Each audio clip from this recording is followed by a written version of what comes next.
Today is Monday, 16th June 2025, and as of today, the two great wars that are convulsing the world, the one between Israel and Iran, and the other, the war between Russia and the collective West, which is being fought out on the territory of Ukraine, those two wars continue.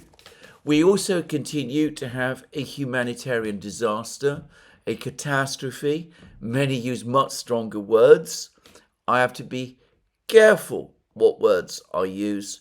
But anyway, a catastrophe, moral, humanitarian, in every respect, continue to play out in Gaza between Israel and the population there and the Hamas movement. So all of this continues. And I'm going to turn first to the topic of the situation, the conflict between Israel and Iran. And it seems to me that we are now clearly in a stalemate situation, an unstable equilibrium, in the sense that obviously Israel continues to conduct strikes against Iran. It continues to conduct strikes trying to locate and kill senior officials of the Iranian government and of the Iranian military and of the Iranian scientific establishment. And it continues to target Iranian ballistic missile positions and air defense positions. But even as it does all of those things, and even as it attacks energy targets, oil and gas production facilities, Israel is unable to deal the knockout blow that perhaps it hoped it would when it began this operation on Friday. In the meantime, Iran's strikes against Israel are gradually getting stronger. Last night, Iran launched what most people who follow these events closely consider was the single most powerful strike that Iran has launched against Israel since the start of the conflict on Friday. Allegedly, up to 100 ballistic missiles were used, a significant number, and I'm not ever able to say exactly how many got through. Iran claims that amongst these missiles were Fateh hypersonic missiles. They have discussed the engine system, the spherical engine system of this missile, and say that it's able to conduct tight maneuvers in airspace whilst flying at speeds of Mach 13 times the speed of sound. One of the unspoken facts about this conflict so far, one that I've never seen discussed in any detail in any part of the Western media up to this time, is the continuing and increasing failure of Israel's air defense system. Now, a couple of months ago, as many of you may remember, Alex Christoforou and I visited Hungary, and we had meetings there with all sorts of important political figures, and we were also introduced to senior officers of the Hungarian military. And someone in our group, not Alex or me, asked the Hungarian officers which country did they think had the best air defense system. And the Hungarians answered unequivocally that they thought it was Israel. They put Israel at a higher level than Russia in terms of Israel's air defense system. That was the reputation that the Iron Dome and David Sling and all of these air defense systems that Israel has been busy working on and developing and putting in production and deploying over the last 30 or so years, since the first conflict between Iraq and the United States in 1991. That is the reputation that this system has achieved.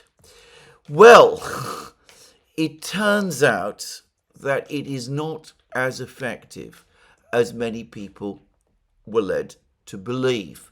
Now, I say that maybe no air defense system, no anti-ballistic missile system in the world would be able to withstand the kind of missile strikes that Iran has been launching against Israel. I've often expressed my own skepticism about claims that Ukraine has been successful in shooting down Russian hypersonic systems, just saying. But if you follow the media in the West, they've been talking about Ukraine's success in shooting down Russian hypersonic systems, and a consistent story that has been repeated ceaselessly is that Israel has an air defense system which, if not completely foolproof, nonetheless provides Israel with overall a secure defense against missile attack.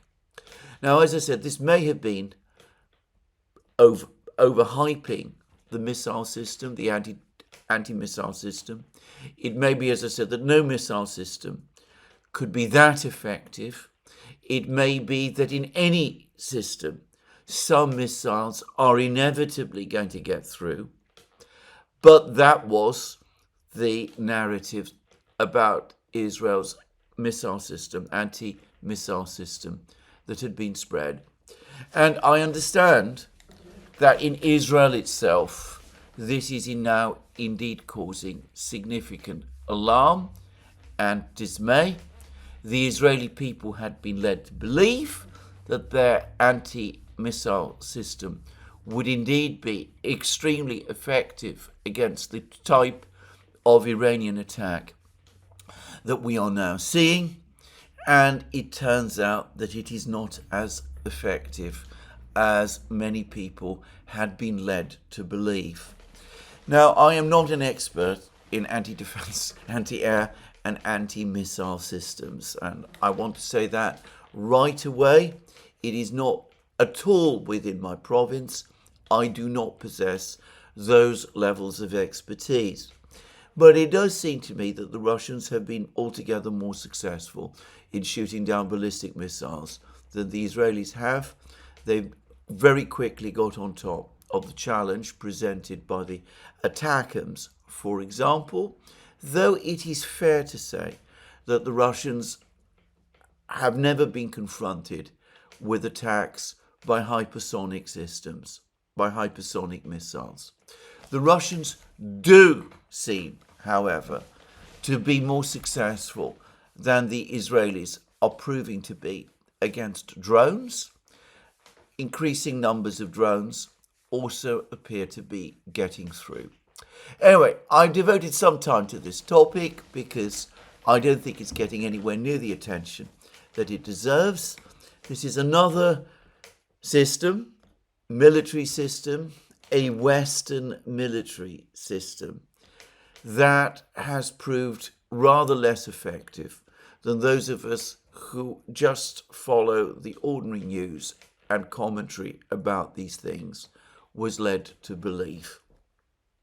Now, if we look at the general situation in the conflict as of today, well, it seems to me that the points that I've been making on these programs, and which we on the Duran, Alex Christoforou and I, have also been making, that over time, the balance of advantage in what is now clearly a war of attrition is going to shift increasingly in Iran's favour. As I said, I don't think any longer that is frankly arguable or disputable. There are increasing reports that Israel's air defense system is starting to suffer from shortages, and at some point it will be unable to maintain even the level of missile coverage that it is doing at the present time. Iran's air defense system has also, and this must be said, proved mostly ineffectual on the first day, it was entirely ineffectual because it had been completely disabled as a result of a cyber attack. We were then told that the Iranians had successfully shot down 3 F-35 fighter jets. This has never been independently verified.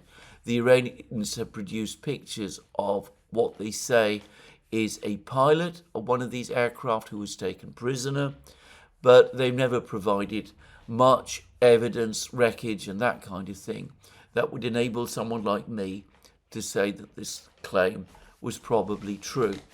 And it remains the case that the Israeli Air Force continues to be able to operate over the skies of at least western Iran and, importantly, over the capital, Tehran.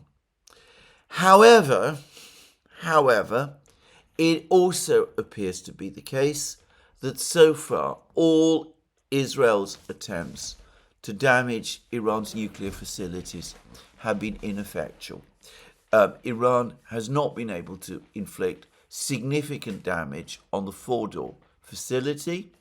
They have punched some holes into the earth around the facility in Natanz. What seems to happen is that directly after the Israeli strikes, the Iranians fill up the holes with earth, which obliges Israel to start the process all over again. I, again, am not an expert on the creation of bunkers, but I'm told that there are many layers of protection in bunkers before the eventual concrete of the bunker is itself reached. And so far, the Israelis have not penetrated through the earth of the bunkers in Natanz, and the earth, to the extent that it is being impacted and craters are being created, is being almost immediately refilled. It is increasingly looking, therefore, as if Israel cannot achieve its two objectives, or rather its three objectives. It has failed so far to cause the collapse of the Iranian government. It has so far failed to prevent Iran from launching missiles against Israel, despite claims that Israel has disabled a third of Iran's launchers. As I have said, the actual number of missiles Iran is launching at Israel is increasing. And I'm increasingly getting reports that not only were many of the launchers, not all of the launchers, but many of the launchers that Israel destroyed actually decoys, but that most of the missiles are not being launched from mobile launchers at all, but from silos, which are much more difficult to destroy than the launchers are. So anyway, that accordingly has led to the situation which I talked about yesterday, which is of Israel increasingly asking the United States to join the conflict, to begin attacks on, to join the attacks on Iran, to disable the nuclear facilities. The assumption is that the United States does possess bombs powerful enough to break through to the bunkers and to destroy the nuclear facilities in Fordow and in Natanz and Isfahan and all of those places. And over the last couple of hours, over the last couple of days, but especially over the last couple of hours, we are seeing reports, gathering reports of very large movements of aircraft and men and machines by the United States to the Middle East. 2 aircraft carriers are supposed to be, American aircraft carriers are supposed to be in the process of being deployed to the region. A British aircraft carrier is also being deployed to the region. What it can do, I really do wonder, actually. Again, there is no comparison between British carriers and the American super carriers. This is a token deployment by the British again, but anyway, they seem to be in the process of being engaged in it. And anyway, there is, again, lots of rumours, lots of discussion about whether or not the United States is indeed going to join in this operation against Iran. And I'm reading once more about bitter arguments and disputes within the US government about this, on this question. Some people saying that the United States should not be involved, others saying that it will be involved or must be involved. Lindsey Graham has been touring the TV stations, demanding, in effect, action by the United States to support Israel. He says that the United States should give Israel all the bombs it needs, all the missiles it needs. If we reach the point where the United States must itself join in the attack, then it must join in with the attack. He has been extraordinarily, fantastically obsessive about this, aggressive in the way that he has expressed himself, as have all of the various other neocons who also believe that it is now increasingly imperative that the United States should become involved. Incidentally, and for the record, I follow what the neocons write and say continuously. And over the last couple of weeks, including the weeks leading up to the Israeli attack on Friday, I had noticed how agitated and angry they appeared to be becoming. Mark Levin, whom I've discussed in several programs now, the man who eventually got through and met with Donald Trump to Tucker Carlson's alarm, was becoming so obsessive and so angry that he was almost collapsing into incoherence. I got the sense that what was alarming these people was not that there was some sort of master plan being executed of which they were a part. Why would that alarm them? But fears that if the negotiations in Oman, which were due to take place on Sunday, actually did take place, there would be movement towards a diplomatic solution of the conflict, and that was something they wanted to prevent at almost any price. That is my impression of what these people were up to and why they were getting increasingly angry and increasingly agitated. Well, they're becoming increasingly angry and increasingly agitated again. Lindsey Graham is, as I said, speaking in the most ferocious terms.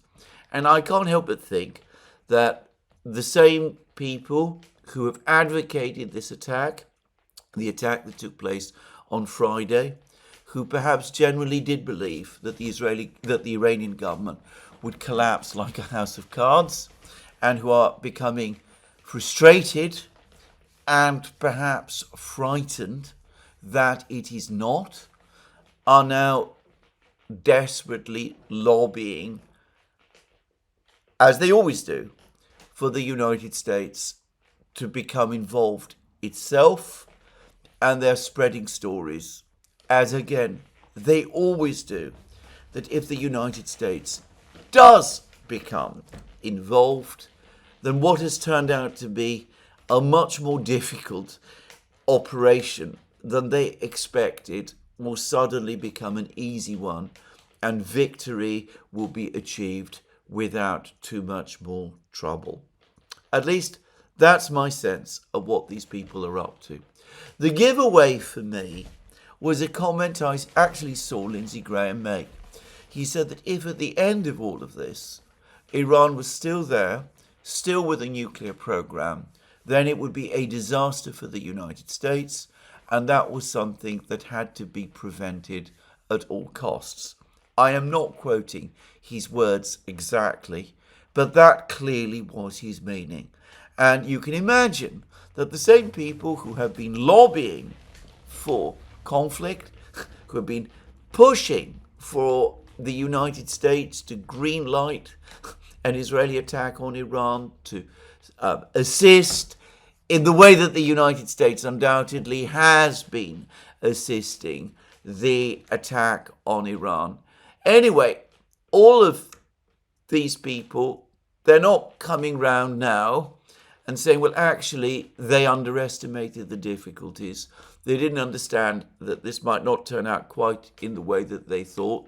They didn't appreciate that the Iranian missiles might actually get through and start hitting important targets in Israel itself. And they're not acknowledging that the attack on the nuclear facilities is not working. What they're doing is that, having led the United States into war, they're saying that the only way to escape the debacle that is now the product of all of that lobbying is to escalate still further, to enhance, to deepen, to intensify, to escalate the war, with the United States itself becoming ever further involved. As I have always said about these people, Lindsey Graham, the neocons, Mark Levin, you name them, they have no reverse gear. That is the nature of their entire strategic thinking, if one can even dignify it with that word. Whenever they run into a problem, they don't put their foot on the brake, they put their foot on the accelerator. And one of the depressing realities about the United States over the last 30 years is that almost invariably, in fact, as far as I can see, invariably, eventually they get what they want. Opposition to their demands certainly exists. Most Americans, in my experience, and from what I've seen in opinion polls and from discussions I've heard, and from the results of elections in the United States, do not agree with this approach that they take. But ultimately, the fear of appearing weak, the concern that supporting a more peaceful approach will somehow antagonize powerful donors in the military-industrial complex and in all the other various lobbies, is just too great for people, political leaders in the United States, even those who perhaps harbor secret doubts, to come out and say that this is all disastrously wrong. It will lead to failure. It will lead to far greater problems for the United States. And the result is that instead of the brake being put on, the foot comes down on the accelerator. And of course, all of these massive military deployments can only have that purpose ultimately. Now, I say that it's quite likely that the President and his Defense Secretary, and I don't know anything at all about Pete Hegseth's own views about this, but it's quite possible that they have been told that they must forward deploy these huge forces to the Middle East, these 2 aircraft carriers, all of the other troops, the aircraft, and all of that, because it is necessary to have these forces there in order to deter Iran from conducting further attacks on American bases across the Middle East, on American allies across the Middle East, ultimately upon Israel itself.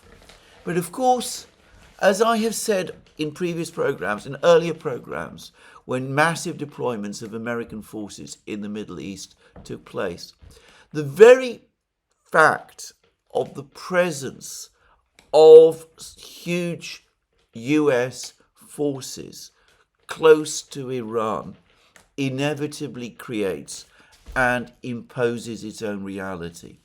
If you deploy 2 aircraft carriers to the Eastern Mediterranean and perhaps to the Persian Gulf or the Red Sea, the demand to use them, especially as things continue to go wrong, is inevitably going to become louder and louder, and it is going to be incredibly difficult to resist it, even if the intention to resist it is even there.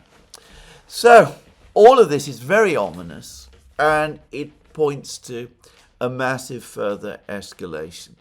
And in the meantime, you can already see something of the blame game being underway. And unsurprisingly, one of the people who is being blamed is the President of the United States, Donald Trump. This is how I interpret the strange story that was circulating yesterday, and which is still being talked about today, about how the Israelis supposedly had the supreme leader of Iran, Ayatollah Khamenei, in their sights, how it was open to them and possible for them to kill him, to remove him from the scene, but they were only prevented from doing so by the intervention of Donald Trump. That Donald Trump said, no, you cannot assassinate the leader of another country, and members of Trump's entourage are also supposed to have said that since no Americans have so far been killed as a result of this conflict, it really is going too far to start to assassinate the leader of Iran, presumably when there's some possibility that at some point the United States might want to negotiate with him. Now, I'm going to say straight away that I am deeply skeptical about this whole story. I mean, the Israelis would seek permission from the Americans before assassinating Ayatollah Khamenei. I have to say I find difficult to believe. I've never seen the Israelis hesitate to assassinate anybody at any time, at any point in their history, if that is what they felt that they were able to do. The suggestion that they would seek American permission to do something like that seems to me implausible, to say the least. And if it is true, if it was true, why publicize that particular story at this particular time? Is it not perhaps intended to put the blame on Donald Trump for the failure of the decapitation strike that Israel has been trying to conduct across Iran over the course of the last couple of days? Is it not, in fact, a virtual certainty that if this whole affair ends in a debacle, all of these people, Mark Levin, Lindsey Graham, you name them, and of course Benjamin Netanyahu and his government in Israel, will say that actually victory was in our sight all along. The decapitation strike would have succeeded. Iran would indeed have collapsed like a house of cards. But that dithery, indecisive man, Donald Trump, stepped in, and for some unaccountable reason, he had these strange inhibitions. And for that reason, the assassination of the supreme leader of Iran did not take place, and that meant that the decapitation strike ultimately was unsuccessful. Of course, let me stress again, this is my speculation. I don't know the truth. I don't know what was really going on between the Americans and the Israelis about this, whether the Israelis even ever had Khamenei actually in their sights at all, whether this story might not have been planted in the media also in order to unnerve Khamenei and his officials, and perhaps to hide him away to cause them to hide him away in a way that might disrupt Iran's political structures and make it more difficult for Iran to make decisions at this point of crisis, because the leader of the country has been, in effect, hidden away. Well, maybe that's what really took place. But to me, frankly, it has the look of someone in Jerusalem and probably in Washington also already setting up Trump as the fall guy for blame if it all in the end goes wrong. Now, in the meantime, everybody, the entire media in the West, reporters everywhere, political figures, Lindsey Graham, are either speculating or advocating for American strikes against Iran's nuclear facilities. It appears to be lost on all of these people that attacks on nuclear facilities are actually against international law. Now, that may sound surprising, but it's actually true. There's been a whole series of protocols that go back decades. One of the reasons why the Russians, for example, have not attacked the Ukrainian nuclear power stations is because doing so would be contrary to international law, and the Russians tend to be sticklers for that kind of thing. Not just the Russians, the Chinese have been publicly telling the Russians, they've been saying this quite publicly, not to attack nuclear power stations because these are protected by international law, and it would be contrary to international law to attack them. Well, of course, no doubt some people will say, well, international law hardly applies in this particular case with these facilities at Natanz and Fordo and Isfahan, because they're all obviously there in order to create a nuclear device to make it possible for Iran one day to become a nuclear power. The trouble with that argument is that it is disputed, and the further problem with that argument is that a diplomatic process was underway to make that impossible. In Oman, on Sunday, 3 days before the attack took place, there was supposed to be a meeting between the US chief negotiator, Steve Witkoff, and Iran's foreign minister, Mr. Araghchi, and they'd had a series of apparently successful and productive meetings, and apparently they were making progress on agreeing to a formula whereby Iran's continuous and unvarying insistence that it has no interest or intention to acquire a nuclear device, and that its objectives and that its entire nuclear program is purely peaceful.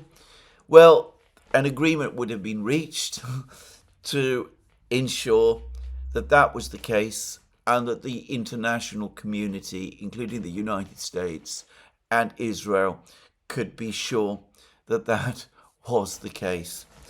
Now, I've spoken in various programs about the discussion that took place between Donald Trump and Vladimir Putin 2 days ago, the one in which Putin telephoned Trump and where Putin in effect characterized Israel's attack on Iran as an act of aggression. Now, before I discuss that further, I do need to make an important and urgent correction. In my program yesterday, I discussed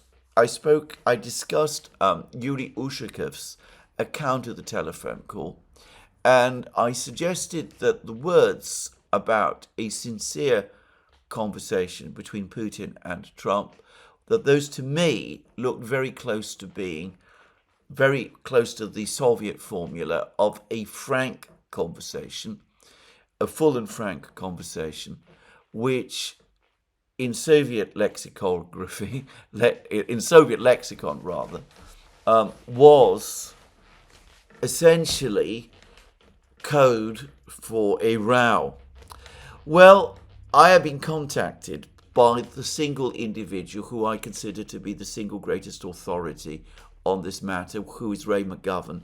Ray McGovern has been following Russian and Soviet affairs since the early 1960s. He has read more readouts, more Soviet and Russian readouts than I think anybody else, probably on planet Earth. And he has a knowledge of this sort of thing that is equaled by no one at all. He was not only a brilliant analyst, but he was a brilliant analyst of exactly this sort of thing. It was his job, and he advised the US government about these precise matters during the Cold War. Anyway, Ray McGovern has told me that the words sincere and frank are completely different. In no sense does a word sincere in a readout come close or translate to anything corresponding to frank. On the contrary, and as I said, on this issue, Ray McGovern must be considered authoritative. The language that Ushakov used suggests, at the very least, a call between Putin and Trump that was conducted in a civil and, shall we say, even trusting way, in the sense that they were talking honestly to each other. It does not speak of a row. It just means that the two leaders felt able to talk to each other in a straightforward way, in the belief that they would be heard and listened to properly. So in no sense a row, probably not actually even described fully what Ray actually said to me, but then I'm afraid I don't have his exact words in front of me, which perhaps I ought to do. But anyway, it does not seem as if that conversation really was a row, but it still seems to me, judged from the things that Putin said, that he is at the least, very least, angry, maybe not with Trump, but certainly with Netanyahu and with the Israelis.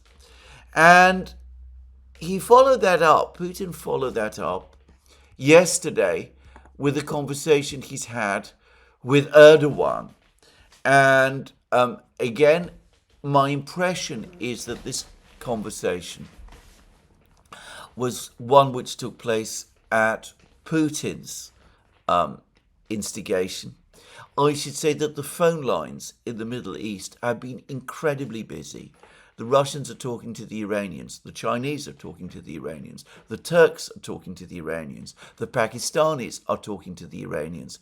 And the Russians, the Chinese, the Turks, the Arab states, all of them are busy talking to each other. The amount of talking and that's going on at the moment, the number of telephone lines that are busy, well, it's difficult to keep count on them.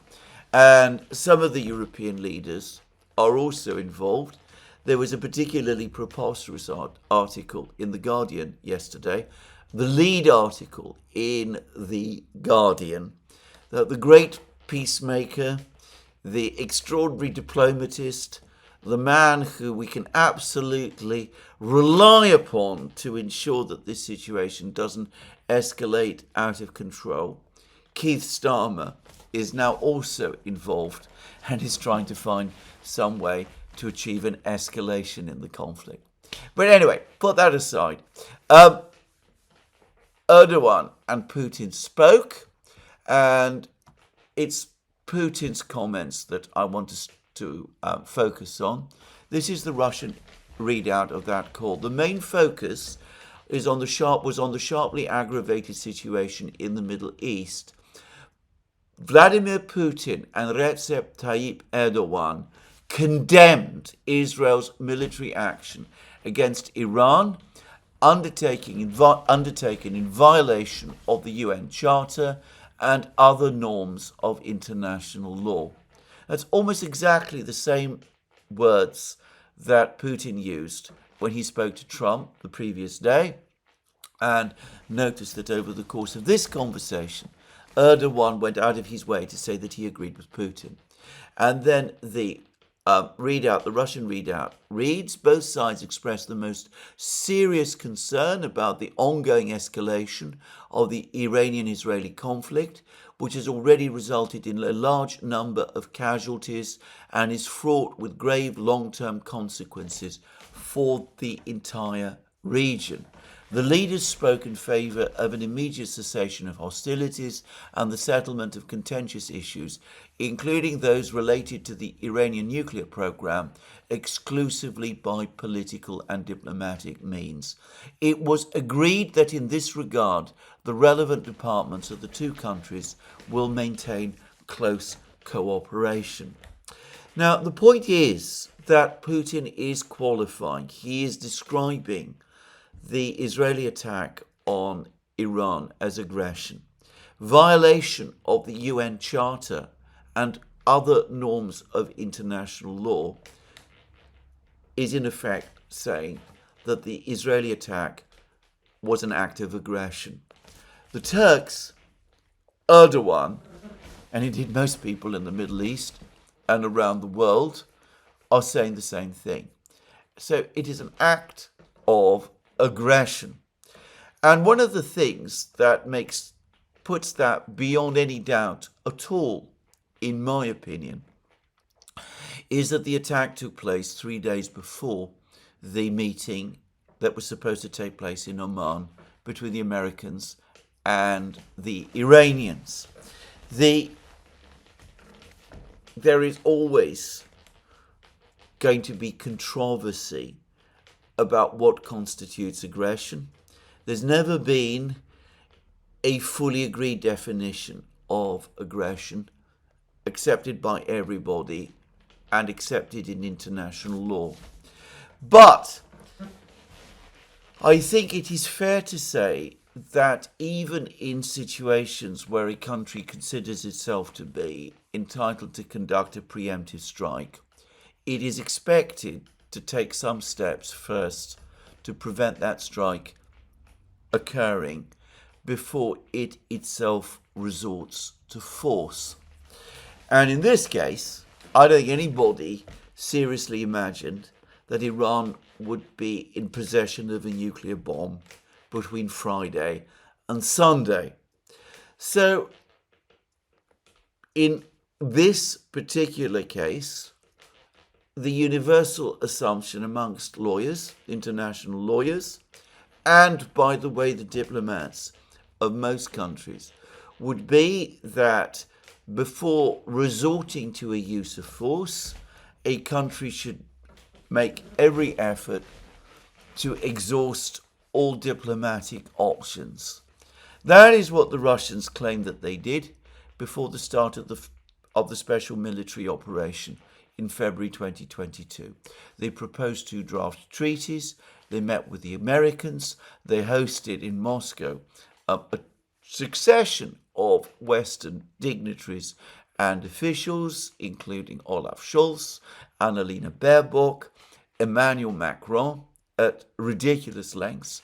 They had meetings with the Americans, which were fruitless. They had meetings in Moscow with British officials like Liz Truss and Ben Wallace, and they had further meetings with the Ukrainians, a meeting specifically in Berlin, which went nowhere at all. And only then, and only after the actual situation on the contact line in Donbass between the Ukrainians and the Donbass republics had escalated, did the Russians make a decision after a very fraught meeting of the Security Council in Moscow, which was televised and made public.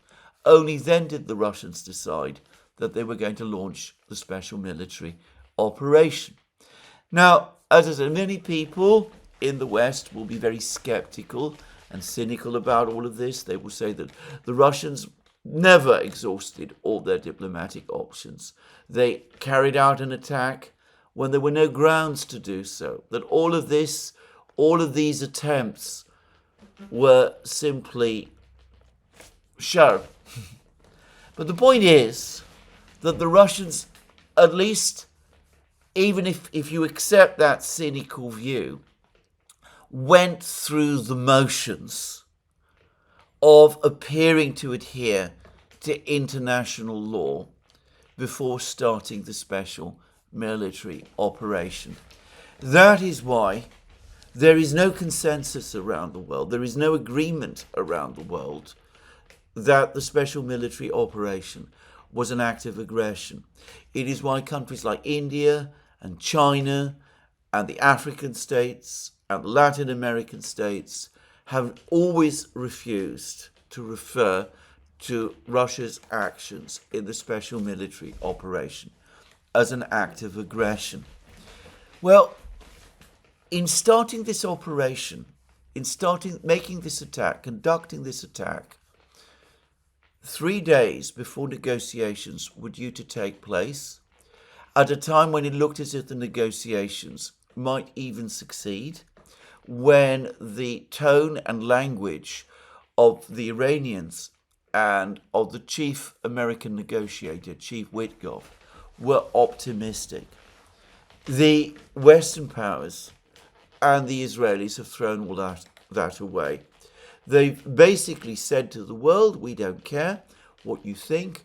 We don't worry whether you see this as aggression or not.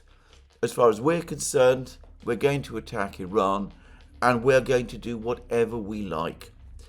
And in light of that, I think that to argue, as no doubt the Israelis and the Americans and all of the others are going to do, that attacks on nuclear facilities which the Iranians consistently say were conducting peaceful purposes. You might not agree with that, but that is what the Iranians have consistently said. At a time before negotiations, to decide, to settle the question of the true purpose of those facilities, at the time when those negotiations were still underway, that has basically forfeited Israel and its Western backers any fig leaf of reality for what they're currently doing. Now, again, I know many people will say that this is irrelevant, that all that matters is force, but I don't agree. I think that these things do matter in the end. I think that, as with the operation in Gaza, disregard for international procedures, disproportionate use of force, which is of course what we have seen in Gaza, at a massive level, contempt for the United Nations and its charter, contempt for the authority of the Security Council, and Israel again made no effort to consult the Security Council before doing what it has done. All of this in time, and not such long time either, is going to have an effect. It means that if this operation fails, if the gamble of trying to defeat Iran miscarries, then the political price is going to be even bigger than it was. And going back to the situation in Gaza, it's difficult to imagine that it will not have an impact on the international reaction to the events that have been taking place there. Throughout the period of the Biden administration, even as the attacks on Gaza piled up, even as the destruction and death there intensified, the United Nations went through a whole succession of meetings and discussions at the level of the General Assembly and of the Security Council demanding a ceasefire. Then some of that pressure began to fall away when a new administration came in Washington and appeared to be interested in brokering a ceasefire. And briefly, there was a ceasefire in the weeks after Donald Trump was inaugurated. Well, far from that ceasefire being in place today, the situation has massively escalated again, and Israel has not only just escalated in Gaza, it has now escalated in the way that I have described by launching a massive, unprovoked attack upon Iran, which is coming back to haunt it.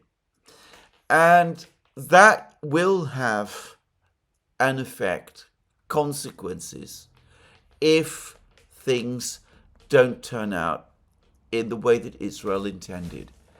And if the United States joins in this operation, then of course those consequences might play out against the United States itself if it too becomes involved and things again don't play out the way it hopes.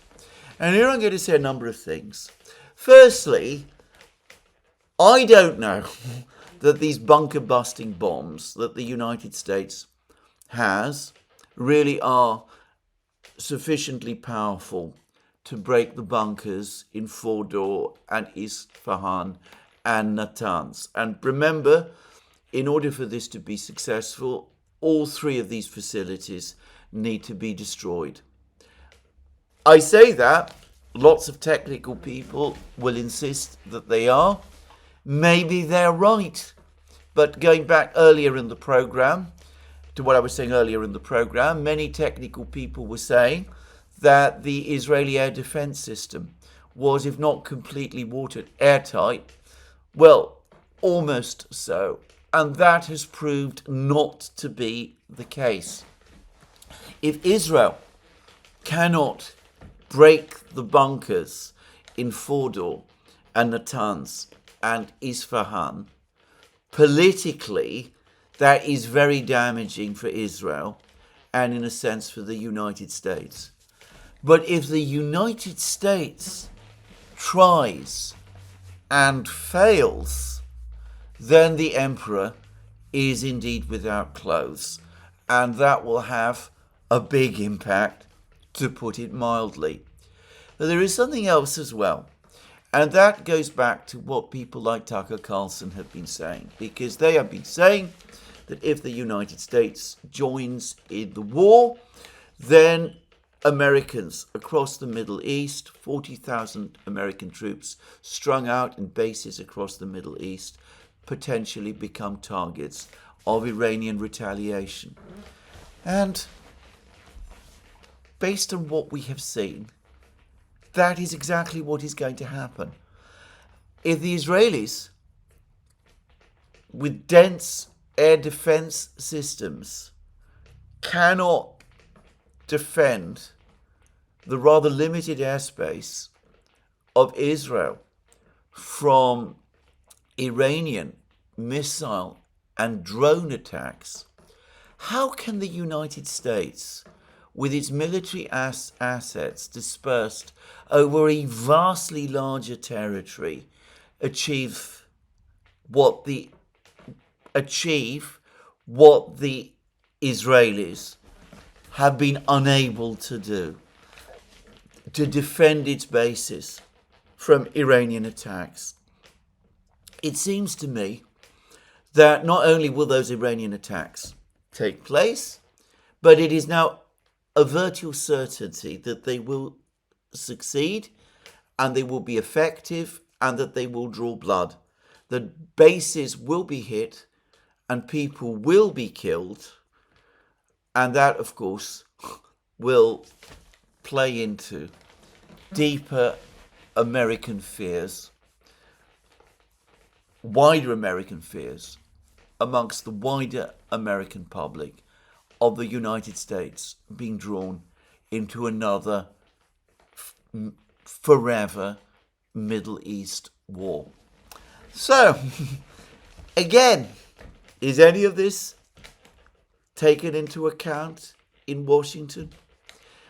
I suspect that people like Lindsey Graham and Mark Levin don't care about the legalities that I was talking about. Though, as I said, one day, disregard for legalities in this kind of way will almost certainly come to haunt all of these people.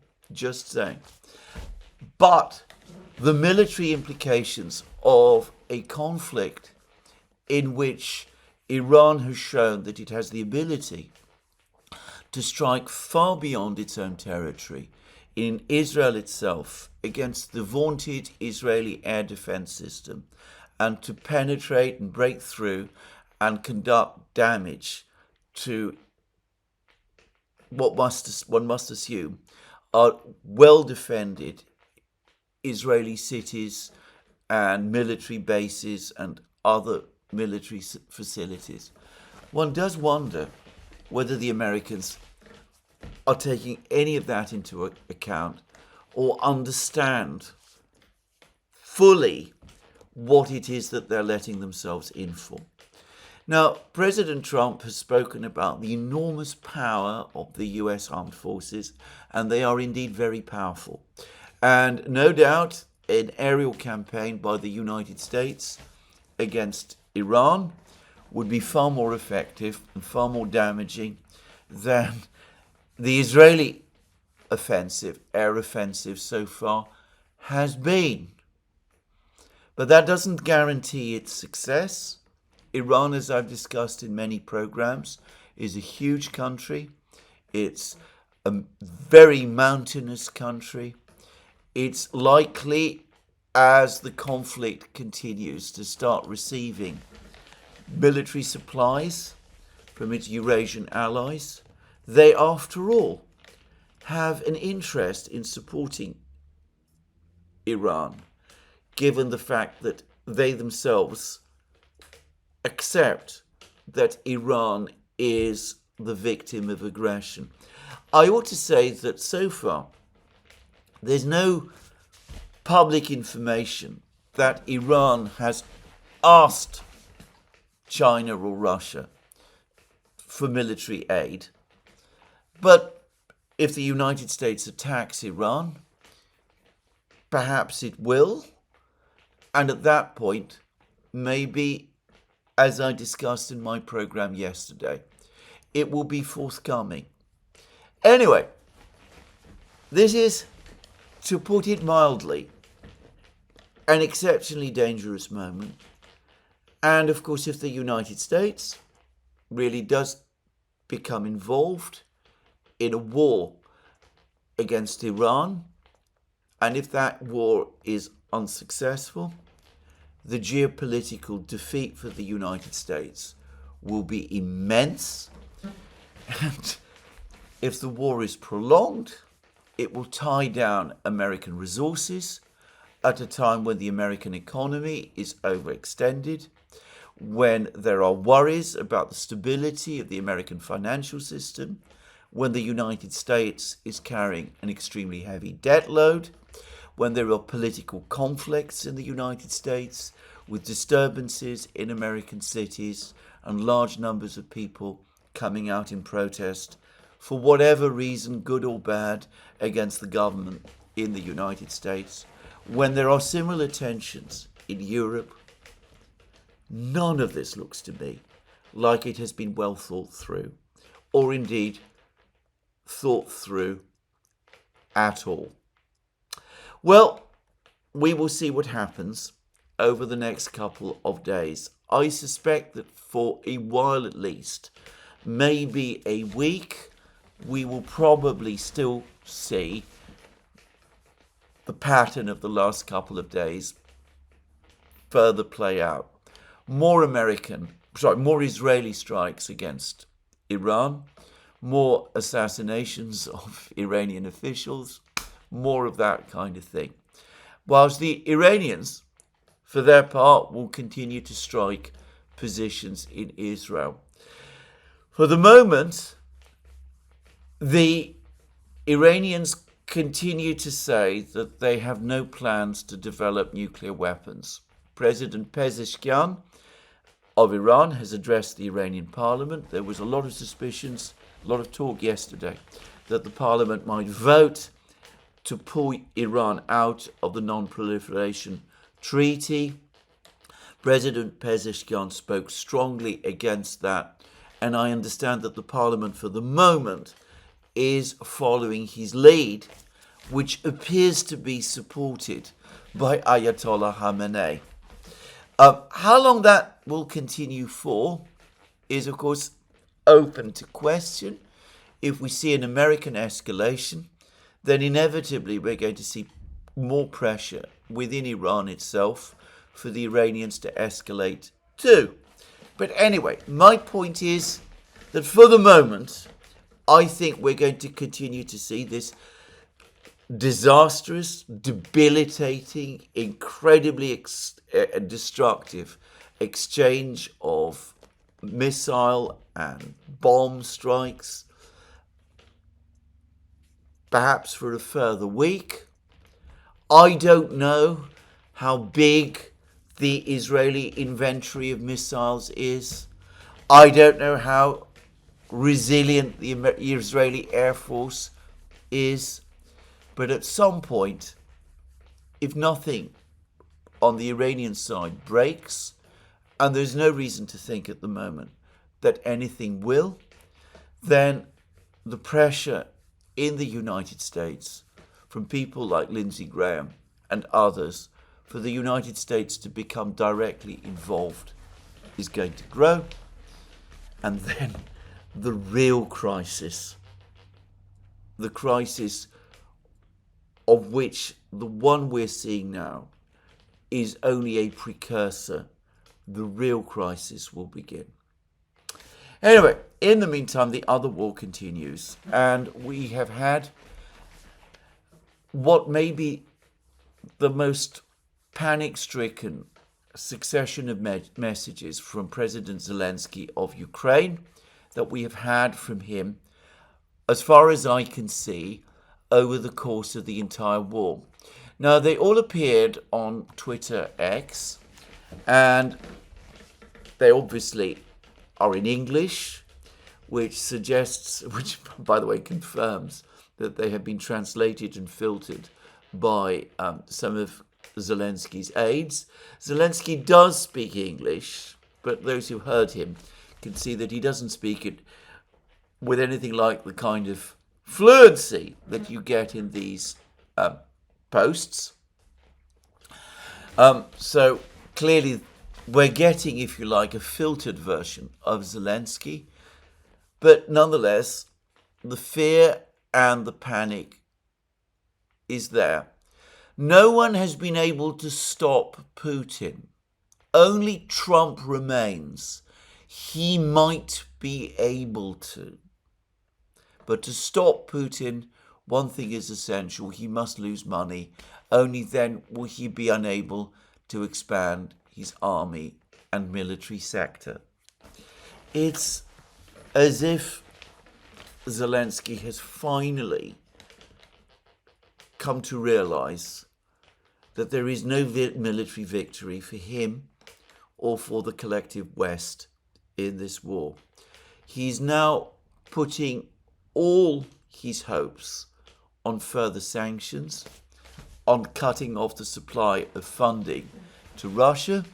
He imagines that if the sanctions are tightened, in other words, if Lindsey Graham's bone-crunching sanctions are put in place, then somehow that will in itself possibly, just possibly, turn the situation. And Zelensky is deeply unhappy, to put it mildly, that the United States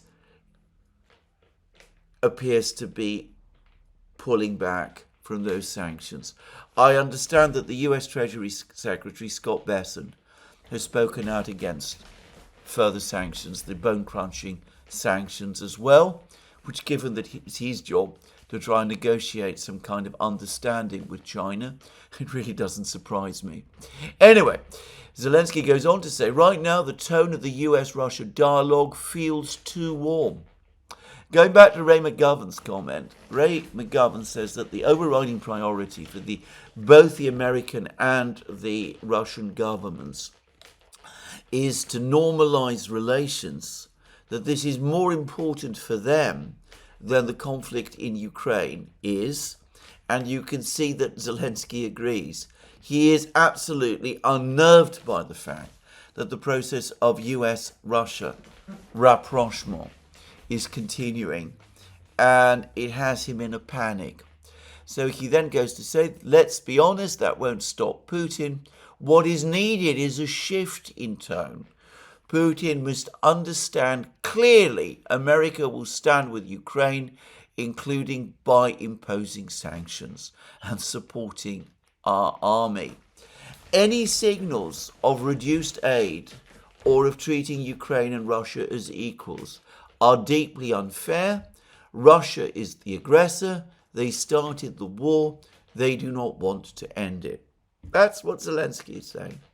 And note again his words, any signal of reducing aid, because that is exactly what Pete Hegseth, the US Defense Secretary, has now said publicly that the United States is going to do.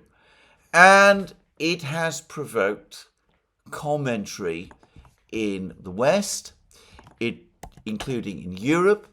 It has led to that extraordinary article by Owen Matthews in the Daily Telegraph, which I briefly spoke about yesterday. And it bears comment on some of the things that Owen Matthews says. And I should say Owen Matthews is one of the more, I should say, earthbound members of the British commentariat. He is a fervid supporter of Ukraine. But my sense is that he's quite well informed, and he writes in important places like the Daily Telegraph. And I've always thought him a little more level-headed than some of the other commentators you get in Britain are. And his article in the Telegraph, which was published yesterday, its title is "Fighting Russia is Now Europe's Problem. America is about to leave the stage. Promises of supporting Ukraine ring rather hollow if we continue to give paltry military aid." And then he talks about how important US military aid to Ukraine has been up to now. He then says that Pete Hegseth's comments have confirmed that that aid is coming to an end. It's official. Washington is pulling the plug on military aid to Ukraine. At congressional hearings this week, U.S. Secretary of Defense Pete Hegseth confirmed the Trump administration has a very different view of the war in Ukraine to that of Joe Biden's, and insisted that a negotiated peaceful settlement is in the best interest of both parties and our nation's interests. Given that the logic of the hearings was the US's 2026 military budget, the message could hardly be clearer. Fighting Russia is now Europe's problem. And that is consistent, by the way, with what a lot of Trump administration officials have been saying. Anyway, Owen Matthews then outlines the options, or what he sees as the options, and he says that for Ukraine, they are three. The first is to rely on Europe stepping in to supply the weapons and equipment it needs. The second, proposed earlier this month by Zelensky, was to buy US-made weapons from Washington with European money.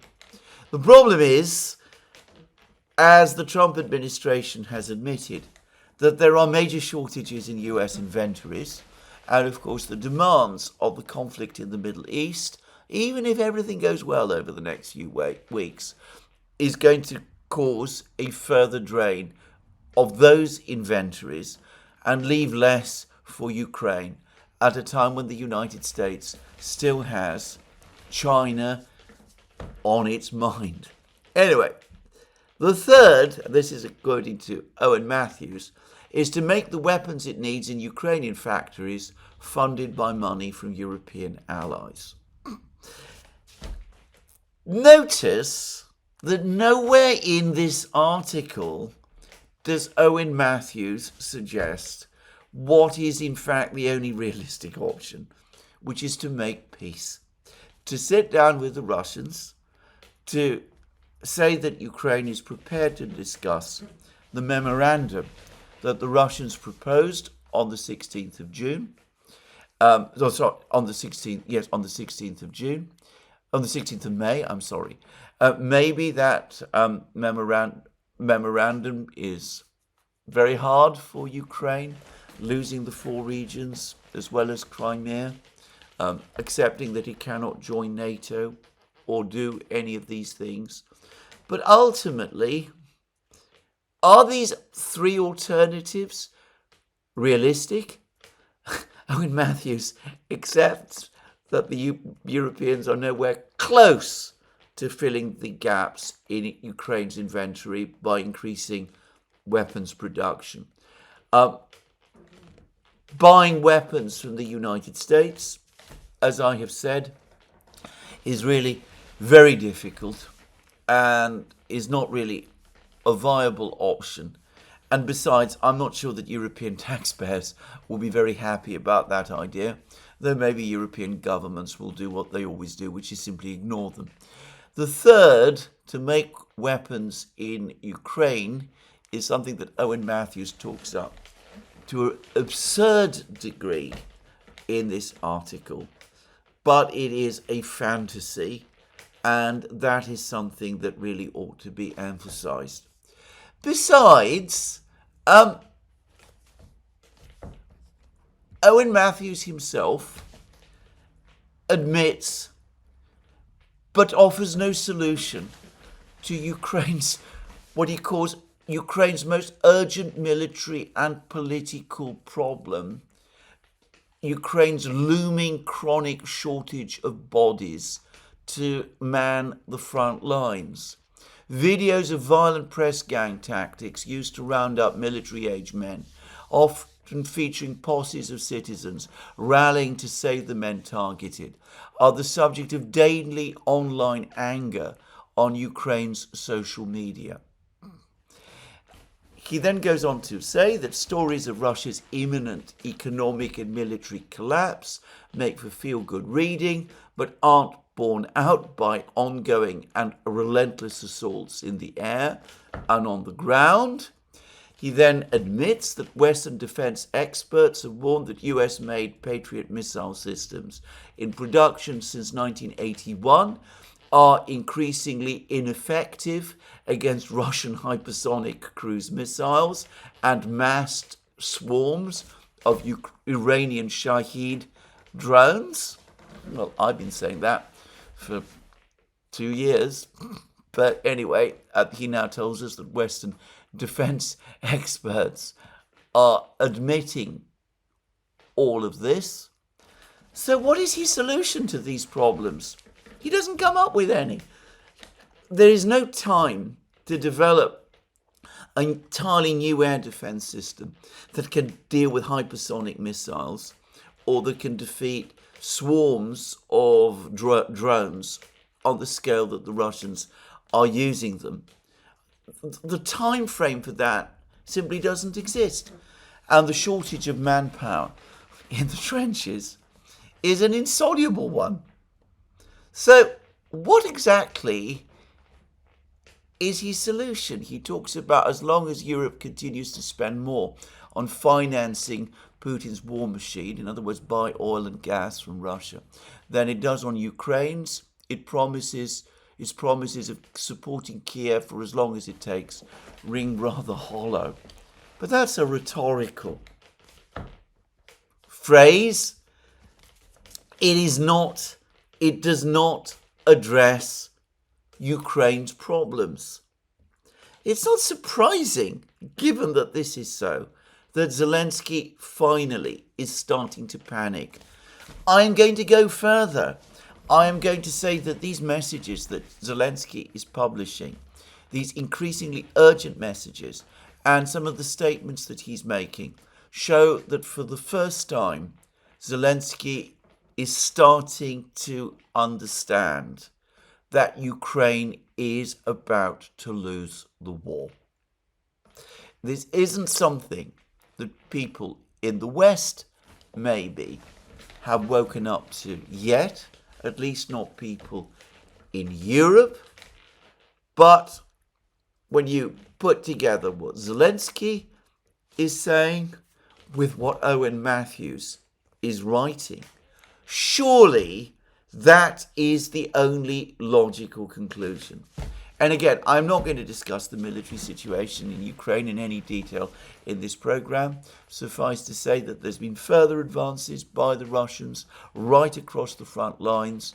Just as the Wall Street Journal said a couple of days ago, the Russian advance is continuing to increase in speed and momentum and is gaining more and more territory. But then you have it. What does Zelensky say? There is no one to stop Putin. No one has been able to stop Putin.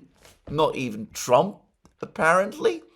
And, well, you have it from Owen Matthews. Also, Ukraine is running out of men, and the Patriot missiles don't work against Russian hypersonic missiles or the swarms of Geran drones that the Russians are launching at Ukraine. Isn't this the moment to sit down and to make peace? A couple of days ago in The Guardian, a letter appeared. Lord Skidelsky, member of the House of Lords, one of the few remaining voices of sanity in Britain, was amongst the signatories. Three of the others were people who've appeared on the Duran: Ian Proud, Richard Sackwer, and Jeff Roberts. All of them basically talking about the need to develop a completely different strategy, one that isn't emphasizing war or the militarization of Western societies, which is what Ursula von der Leyen and co are now offering us, but one which seeks to reposition Europe towards a path of peace. The path of peace logically ought to start in Ukraine. This is sanity and good sense. Not a single person appears to agree with it. When Vladimir Putin proposed to the Iranians and the Israelis that he might mediate between them, I get the sense that both the Israelis and the Iranians were careful not to say no. Donald Trump has also said that he would have no objection if the Russians took the burden of trying to reach an agreement over Iran's nuclear program off his shoulders by mediating between Iran and Israel. Well, Lindsey Graham clearly doesn't like that idea, and he's made that pretty clear in his various tours of the broadcast studios. But the Europeans don't like it either. Macron is furious about it. There can be no question of Putin mediating peace between Israel and Iran. Let the war continue in the Middle East. Let catastrophe happen. Let catastrophe engulf Ukraine and indeed, by extension, all of Europe. Ignore the realities on the battlefronts, but don't talk peace, especially if Putin and Russia are involved. Well, I'm not going to say more. I think I've said enough. This is where I finish today's program. Let me repeat again that you can find all our programs on our various platforms, Locals, Rumble and X. You can support our work via Patreon and Subscribestar and by going to our shop. Links under this video. Please remember, if you like this video, to tick the like button and to check your subscription to this channel. That's me for today. More from me soon. Have a very good day.